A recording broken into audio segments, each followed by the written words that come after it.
Hi, this is Clayton with mindofitsowndesign.com, and today I'd like to talk to you about a beautiful, interesting, and rare material, diamond, but it's made from a very common element, which is carbon. Diamond is the three-dimensional form of carbon. The flat form is graphite, and sheets of it can come off, and that's how you make a pencil mark on a paper. But when you form the diamond into a three-dimensional shape, you get the properties of high hardness, high strength, high index of refraction,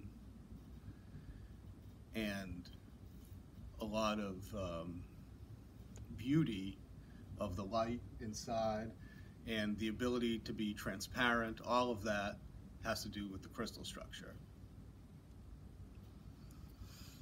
Now, that's very interesting, but what's also interesting is where diamonds come from.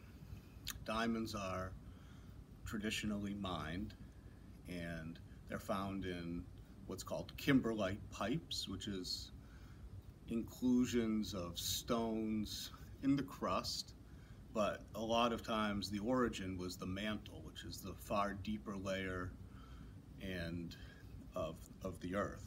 One layer down, but very deep. High temperatures and high pressures there, and sources of carbon such as CO2 or sedimentary minerals that have carbon in them, like limestone, things like that. They can be converted into diamonds with time, heat, and pressure, and a carbon source. Right? That's how you end up getting your mined diamonds. But you can also make diamonds in the lab, so-called synthetic diamonds. Now you might be thinking, oh, is that a cubic zirconium? No, that's a totally different material. Those are what I would call fake diamonds. But synthetic diamonds are actually, you take one form of carbon, sometimes it's a solid, sometimes it's a gas, and you convert it in a process that usually involves temperature and pressure control. You can convert this one carbon material into another carbon material. So in one instance, you have a machine that replicates the high temperature and high pressure of the earth.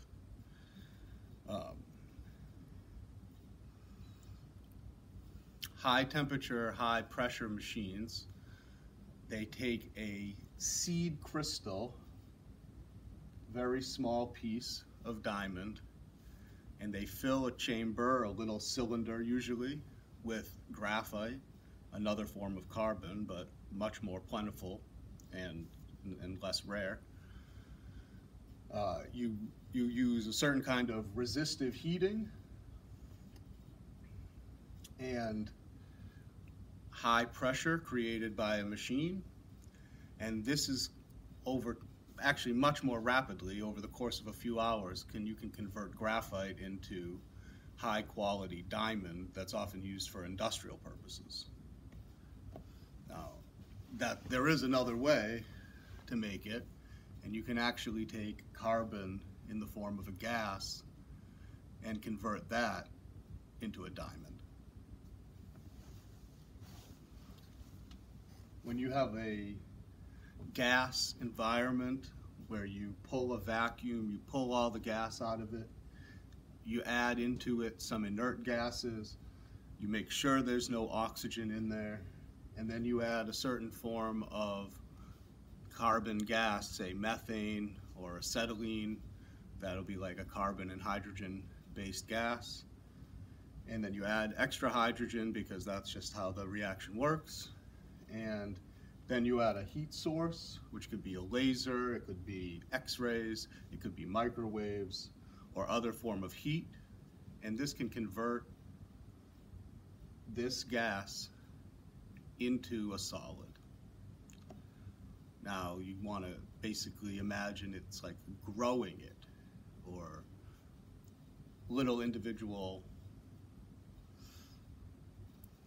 pieces of diamond can grow into a bigger piece of diamond as atoms of carbon are added to it.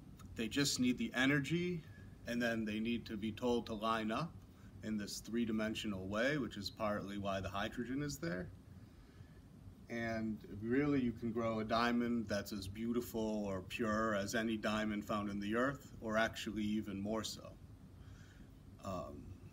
They're actually cheaper when you buy them, so consider that, because sometimes the mining is dangerous and you don't know the origin of diamonds, but you do know that a lab-grown diamond, a synthetic diamond, is a real diamond in every way, and it definitely will be beautiful for whatever you want to do.